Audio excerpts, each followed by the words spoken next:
We're now officially 2 weeks through the 2016 NFL season. I'm sure for a lot of you that's a pretty nice feeling to have because maybe your team has won at least one game, or maybe some of your teams have won both of their games. For some of us, it sucks because we're just getting our feet wet into this football season, and our team seasons are already over. I know mine's is. And for some of you, you're in the same plight as me. But we'll talk about that in a couple moments. Let's talk about the week that was week 2 of the 2016 season and some of the things we learned. In terms of week 2, lots of close games, 11 games decided by 8 points or less. I don't know if that's a reflection necessarily that all of them were competitive games, and I don't really know that that's a reflection of a really high standard of quality of play. Because do you really classify the Rams beating the Seahawks 9-3 as quality football? Jets and Bills.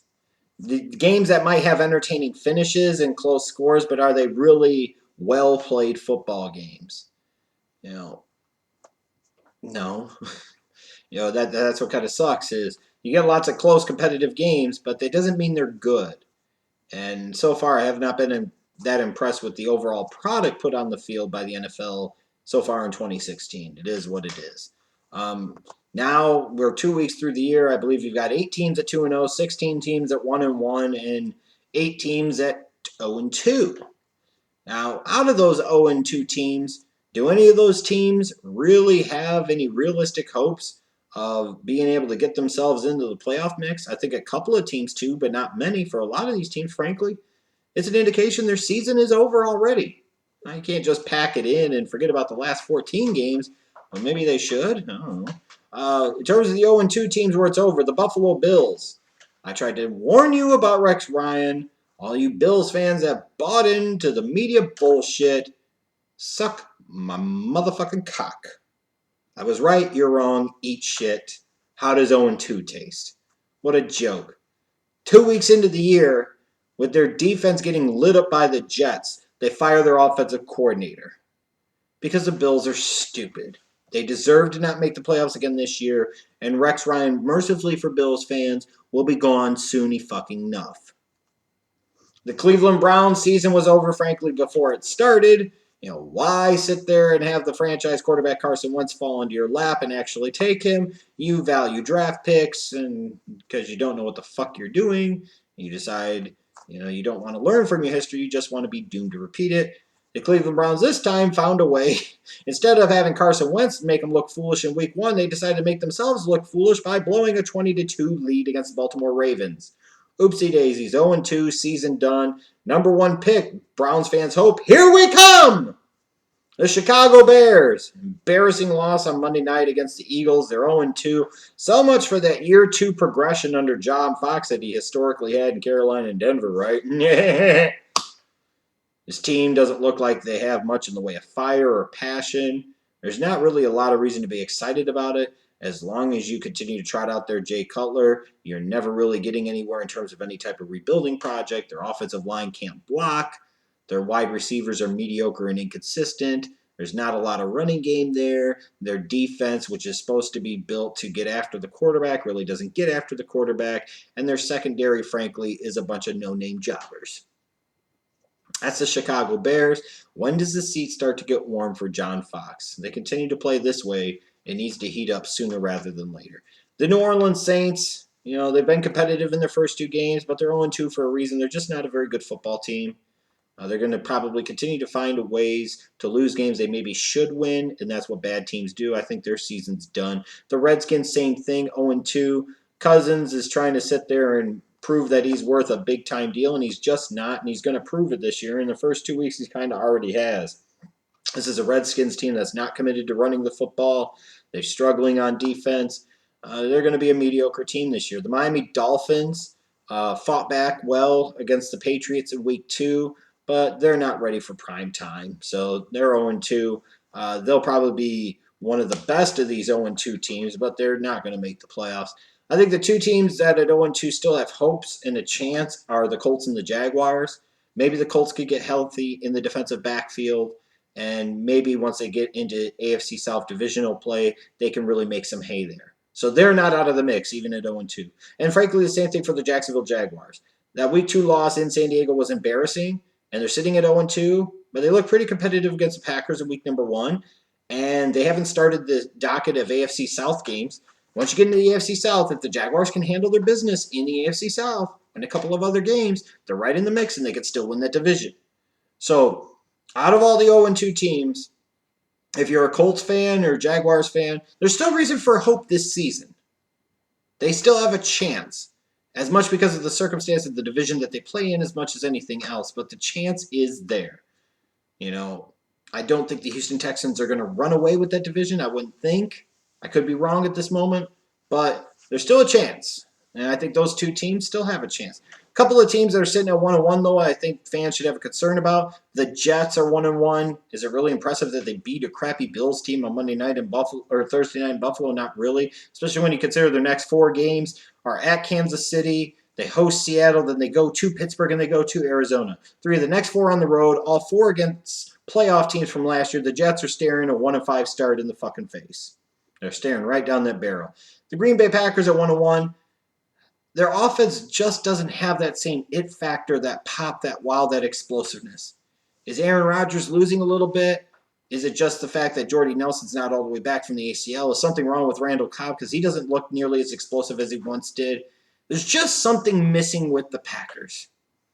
And it's still very, very early in the year, and a lot of you might want to say RELAX, relax, but I don't know if it's time to relax. I don't know if it's time to panic, but it's time to be concerned.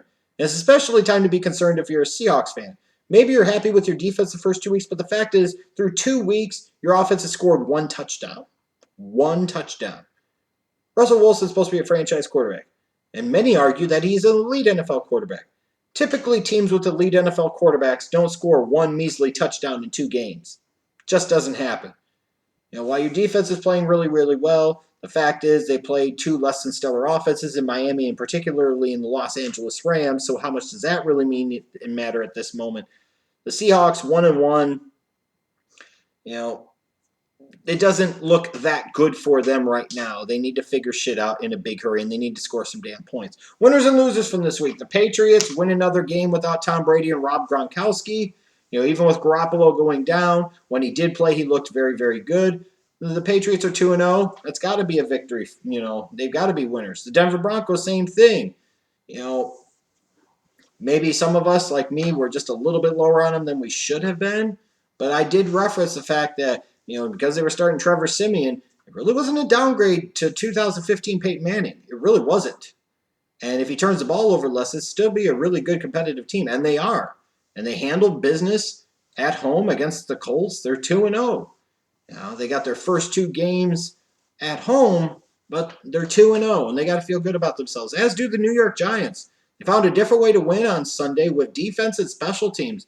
They really slowed down and contained the Saints' high-powered passing game, kept Drew Brees in check, and their defense showed up, which after watching them in week 1, you thought the back end of that defensive secondary in particular looked like it was going to be a major problem all year. Instead, the Giants are sitting at 2-0, and they got to feel good about themselves going into the next rest of the season. Minnesota Vikings at 2-0 with 2 different starting quarterbacks the first 2 weeks. They just beat Green Bay at home, opening their new stadium in prime time on Sunday night. Vikings got to feel good about themselves that they could potentially run this division this year. In terms of the losers, the Cleveland Browns are the Cleveland Browns. They are the skid marks of the NFL. They find different ways to lose games. This time, let's get a 20-2 lead, and then let's make it interesting, and then just let Baltimore rattle off 23 unanswered points. The Buffalo Bills are losers because they fire their offensive coordinator 2 games into the 2016 season when their defense just gave up 37 points. Rex Ryan is a turd. That organization doesn't know what the hell it's doing, and they're going to be in house cleaning mode again after this offseason. And then you got my Chicago Bears. It was an embarrassing performance on Monday night. You know, I don't get it. You're in a rebuilding mode, but you're not playing a lot of your young players nearly enough. You're trying to rebuild while you still have Jay Cutler as your starting quarterback. There's just so many things about this. They're so fucked up on so many levels. And when you watch the game on Monday night, you see a team trying to rebuild on the fly in the Eagles with some hope for the future, and then you see a team failing to rebuild on the fly in the Bears, and there really is no hope for the future. Studs and duds of the week. I think the two rookie quarterbacks, Carson Wentz and Dak Prescott, deserve a lot of love. Their numbers weren't outstanding, but they got the W at the end of the day. Carson Wentz looked like the long-term veteran. He looked like a stud on Monday night. If some of the players around him played a little better, his statistics would have looked even better. I mean, the way he's looked the first 2 weeks, he's starting to look like the second coming of Ginger Christ. I'm serious. Dak Prescott. While Carson Wentz is winning a primetime Monday night game on the road, Dak Prescott is winning a game in the division on the road against the Redskins. Dax looks solid. He doesn't have the upside or the tools of Carson Wentz. He doesn't have the arm of Carson Wentz. But Dak's a smart kid. He's making some good decisions. He's gotten lucky at some chances, but he's not putting the ball at risk. And he's not putting his team in positions to lose. And the Cowboys found a way on Sunday to win a game. So Dak, I got to give him credit for that. Stephon Diggs played like a man Sunday night, 9 catches, 182 yards, and a touchdown. The Browns' first-round pick, Corey Coleman, played like a first-round pick stud, 5 catches, 104 yards, 2 touchdowns. He was a stud. He was the type of playmaker on Sunday that you thought he could have been maybe coming out of Baylor. In terms of the duds of the week, Kirk Cousins. You look at a quarterback and say he threw for 364 yards, had a touchdown. How is he a dud? If you actually watch the game, there are several times he overthrew wide-open receivers down the field, notably Deshaun Jackson. Other times he overthrew guys. Other times he threw balls at their feet. He's playing like a guy that feels the pressure of the franchise tag and wanting to get himself a huge deal. If he doesn't relax and calm down and stop trying to do too much and just focusing on the basics and executing, it's going to be a lost season for the Redskins, and Kirk Cousins is going to lose himself a hell of a lot of money. He was a dud. Red zone interception is not a good game for Kirk Cousins on Sunday, even if the fantasy stats would tell you a different story. The Seahawks offense, 1 touchdown scored in 2 games. Again, it's not just Russell Wilson, but when you're the quarterback and you're that dude, a lot of that pressure and blame does fall on you. And at the end of the day, just Seahawks in general. There's questions about the running game. Is Jimmy Graham ever going to come back to form? Was he ever a fit for them to begin with? You've scored 1 touchdown in 2 games. If you want to be serious about making a run in the playoffs, you can't do that shit. You just can't. And then, of course, Jay Cutler. What more can we say about Smokin Jay? When the going gets tough, he leaves the game. That's why you call him Jump Off Jay, because, again, when the going gets tough, he jumps his ass off the field. Whereas Carson Wentz looked like, I said, the second coming of Ginger Christ, when Carson Wentz looked like the guy that has 7 or 8 years of NFL experience, it was Jay Cutler who played like the scared, intimidated rookie. And this is the 8th season of this crap in Chicago. And I can't believe that there are still people that try to defend this guy, that still try to scapegoat this guy. No, he is not the only problem. He is far from the only problem. But as I've stated so many times, because I'm right and you just have no argument anymore, just give it up. The guy is who he always is. He is the modern day Jeff George. He's frustrating in the level of talent that he has and the stupidity that he displays on the football field. He has conned people in the league to pay him an awful lot of money for very little actual production and worth.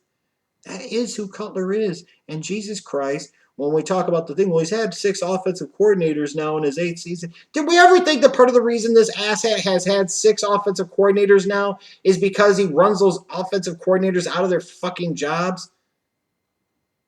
That he's not good? And he's most certainly not good enough?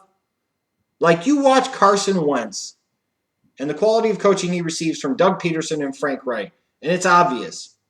And then you look at Jay Cutler, and you see what he is again this year. That has to be the dud of the week. I mean, the rookie came into your house on Monday night and embarrassed you. And you left the game with an imaginary thumb injury. Wouldn't be the first time that Cutler left a game at Soldier Field with a questionable injury after a poor performance, right? Am I right? Am I right? Well, that was week 2. Jay Cutler, screw you.